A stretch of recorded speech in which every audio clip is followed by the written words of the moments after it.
ये मनुष्य का जन्म जो इंसान को मिलता है, ये मोक्ष की प्राप्ति के लिए मिलता है कि इंसान 84 लाख योनियों के बंधन से छूट के मोक्ष को प्राप्त कर सके। लेकिन इंसान तरह तरह की बाधाओं में भटक जाता है और वो मोक्ष की प्राप्ति नहीं कर पाता।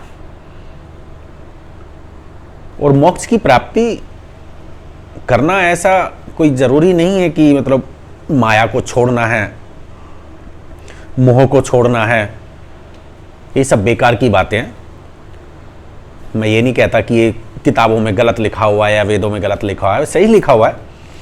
लेकिन पूर्ण मोक्ष प्राप्त करते वक्त आपको कुछ भी छोड़ने की जरूरत नहीं है, क्योंकि पूर्ण मोक्ष यदि आप निर्गुण ईश्वर का नाम रटते हैं, जिसका कोई रंग नहीं है, कोई गुण नहीं है, एक निर्गुण ईश्वर, उसका नाम रटते रटते जब आप वहां पर पहुंचेंगे तो सिर्फ वहां आत्मा जाती है और सूक्ष्म शरीर नहीं जाता।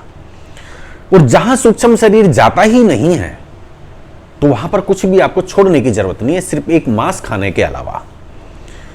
आपको सिर्फ मांस नहीं खाना, बाकी आप जो मर्जी करते रहें, दूसरा किसी की आत्मा नहीं दुखानी। निर्गुण ईश्वर, उसका नाम जप करते रहें, आपको पूर्ण मोक्ष मिल जाएगा। और आपके इस शरीर के साथ सूक्ष्म शरीर भी मर जाएगा।